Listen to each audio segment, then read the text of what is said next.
எல்லோருக்கும் நமஸ்காரம். இன்னைக்கு பேச போறது சாஸ்திரமும் சோஸ்திரமும் ஜானு பாட்டியும். அடியே கமலா, காக்கைக்கு சாதம் வச்சியா? ஜானு பாட்டி கூப்பாடு போட்டாள்.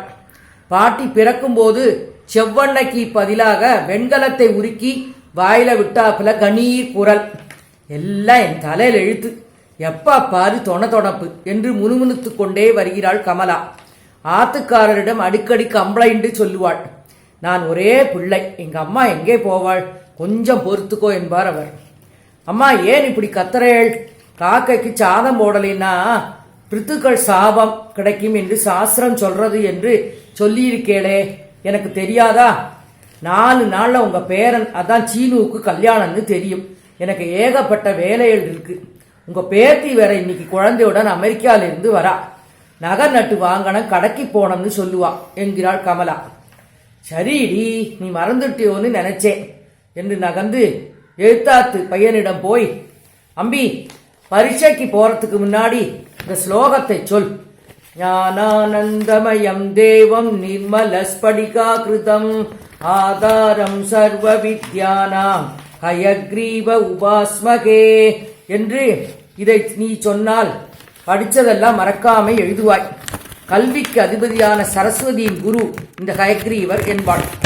சாத்திரம் இல்லையான சோஸ்திரம் ஜானு பாட்டிக்கு ஆச்சு. பேத்தி அமெரிக்காவிலிருந்து வந்தாச்சு.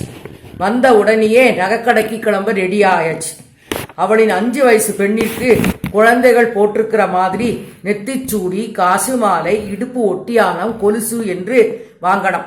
பாட்டி தானும் வருவேன் என்று அடம் பிடித்து கூடவே போனாள். இடுப்பு ஒட்டியான கூக்கு மாட்டி விடுற பேஷனில் வந்துள்ளது என்று 10 பவுனில் வாங்கினார்கள். கால் கொலுசு தங்கத்தில் வாங்கலாம் என்று நினைக்கும் போது ஜானு பாட்டி ஒரேடியாக ஆர்ப்பாட்டம் பண்ணி, தங்கம் இடுப்பு வரைதான் போடணும், அம்பாள் அப்படித்தான் போட்டிருக்கா, கால் நரம்புகளுக்கு வெள்ளிதான் ஏத்துக்கும், சாஸ்திரமும் சயின்ஸும் சொல்றது என்று சொல்ல, தங்கத்தில் வாங்காமல் வெள்ளியில் வாங்கி கொண்டு வீடு வந்து சேர்ந்தார்கள். இன்னைக்கு தயிர் சாதம் தான் எல்லோருக்கும் என்று தட்டை எடுத்து வைத்தாள் கமலா. தயிர் சாதத்துக்கு என்னடி குறைச்சல்? தாயிர் சிறந்த கோவிலும் இல்லை, தயிரில் சிறந்த சாப்பாடும் இல்லை. குழம்பு காய் பண்ணாத சில நாள்ல இப்படி சாப்பிடலாம். ராத்திரி தான் தயிர் சாதம் ஒத்துக்காது, சாஸ்திரம் சொல்றது. அப்புறம் 7 நாளுக்கு சேர்த்து சமைச்சு ஃப்ரிட்ஜில் உள்ள உணவை சூடாக்கி தினமும் சாப்பிட்றதை விட சிறந்தது தயிர் சாதம். பகவத்கீதையில ஒரு ஸ்லோகம் இருக்கு. கீதையின்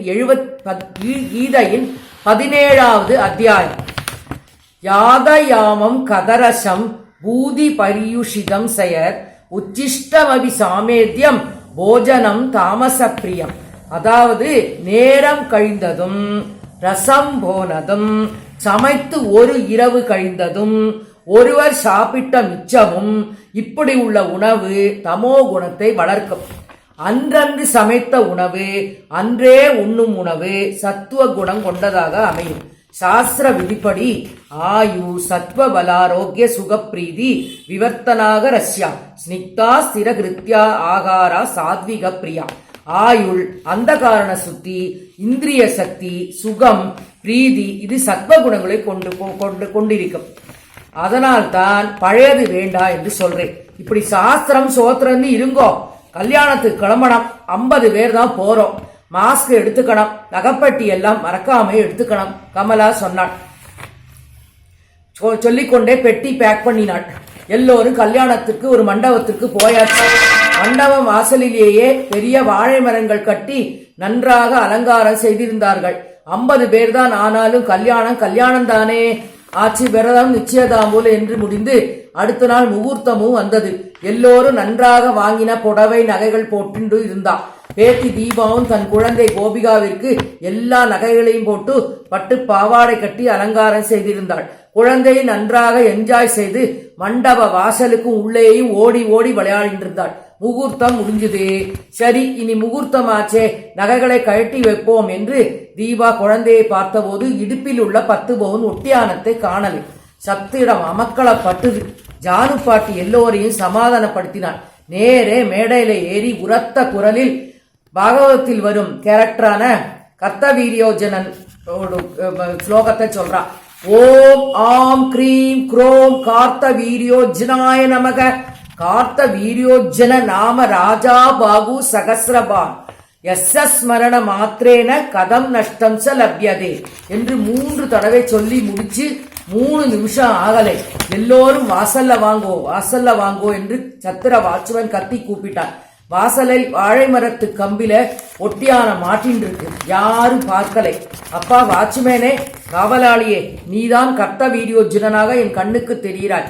தொலைந்த பொருளை கிடைக்க இந்த கார்த்த வீரியோஜனான் ஸ்லோகத்தை சொல்லணும் என்று என் அம்மா சொல்லுவா என்று தழுதழுத்தாள் பாட்டி.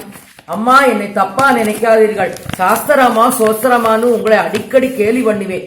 இனிமே இல்லை என்று காலில் விழுகிறாள் கமலா. பேத்தி ஓடி வந்து, பாட்டி யூ ஆர் கிரேட் என்று பாட்டிக்கு முத்தம் கொடுக்கிறா. நீ அமெரிக்கா வந்துடு பாட்டி என்கிறா. ஓடி அசடே, அமெரிக்கால காக்கா கிடையாது. அப்புறம் எனக்கு காலம்பர காக்கைக்கு சாதம் போடலையானா தூக்கம் வராது என்று சிரிப்புடன் சொல்ல மாஸ்க் எடுத்துண்டு எல்லோரும் சிரிக்கிறார்கள். வயசானவர்களின் வாக்குகளுக்கு கொஞ்சம் மதிப்பு கொடுங்கள். நல்ல அனுபவசாலிகள் அவர்கள். 20 வயசிலே புக்காத்தில் போய் இடுப்பொடிய வேலை செய்த அனுபவம். 40 வயசிலே நாத்தனாருக்கு 4 பிரசவம் பார்த்த அனுபவம். 60 வயசிலே ஆத்துக்காரனின் வியாதியோடு போராடிய அனுபவம். 80 வயசிலே பிள்ளையின் நிழலில் ஒரு தனலாய் நிற்கின்ற ஒரு தாயின் அனுபவம். இவர்கள் எல்லாம் எந்த காலேஜில் போய் MBA படித்தார்கள்? அனுபவ பாடத்தில் அருமையாக மார்க் வாங்கி இவர்கள் பெருமைக்குரியவர்கள். நம் தலைமுறைக்கு தெரியவில்லை. சாத்திரம் தெரிகிற பாட்டிக்கு சாட் பண்ண தெரியாட்டா ஒன்னும் கெட்டு போகாது. சோத்திரம் சொல்ற பாட்டிக்கு பேஸ்புக் பார்க்க தெரியலனா ஒன்றும் இல்லை. இவர்கள்தான் இப்போ உள்ள எல்லா காரியத்திலும் கிரேட். ஜானு பாட்டிக்கு ஜே. இதுபோல 1000 பாட்டிகளுக்கு இந்த வீடியோவை சமர்ப்பிக்கிறேன். அன்புடன் கீதா மாமி, திருவனந்தபுரம். கார்த்த வீரியார்ஜுனன் என்கின்ற கேகய நாட்டு ராஜா பாகவதத்தில் பரசுராம அவதாரத்தில் வருகிறார். உண்மையாகவே தொலைந்த பொருள் திரும்ப கிடைக்க வேண்டிக்கலாம்.